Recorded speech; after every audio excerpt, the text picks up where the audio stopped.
गौरी आवाहन मी मध्ये तुम्हाला इन्फॉर्मेशन दिली होती की पोद्दारांच्या गौरी आता इथे आलेत.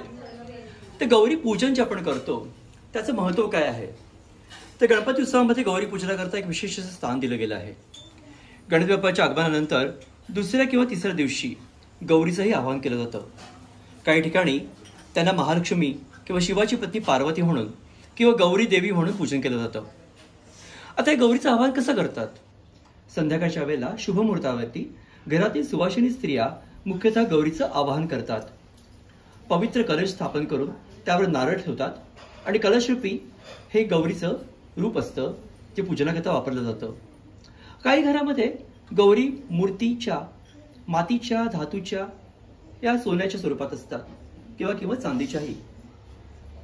सुपारी, तांदूळ, फुले, दुर्वा, वेलची, हळद कुंकू, साडी, दागिने अशा रीतीने सुवासिनीची काही लेणी अर्पण करून त्यांना सुशोभित केलं जातं. स्त्रियांनी ओवाळणी करून औक्षण करून गाणी आणि स्तोत्रे आणि आरत्या म्हणण्याचा प्रघात आहे. यावेळेला गौरी गणपतीचं नातं अधोरेखित करण्याकरता गणपतीचं पूजन देखील गौरीबरोबर केलं जातं. गौरी आव्हानाचं महत्त्व तर काय. संपत्ती आणि ऐश्वर्या याचं प्रतीक म्हणजे गौरी. साक्षात महालक्ष्मीचं प्रतिरूप म्हणजे गौरी. तिच्या आगमनामुळे घरामध्ये धन धान्य समृद्धी येते असा विश्वास आहे. कौटुंबिक सौख्य स्त्रिया विशेषतः गौरीच्या पूजनाकरता सहभागी होतात.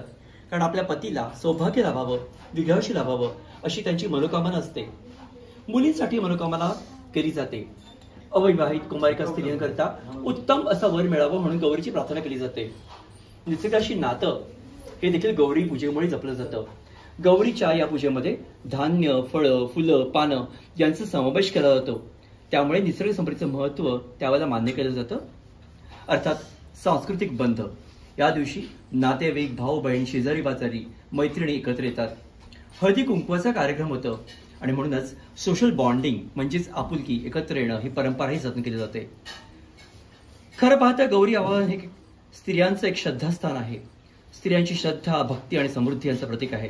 म्हणूनच गणपती उत्सवानंतर येणारी ही परंपरा घरगुती आणि सामाजिक स्तरावरती मोठ्या प्रमाणामध्ये आनंद आणि ऐक्य आणि मंगल भावना निर्माण करते. तशी तुम्हा सर्वांनाही गौरी प्रसन्न राहावं अशी इच्छा आणि सदिच्छा. Vinay Poddar from winning talks. नमस्कार.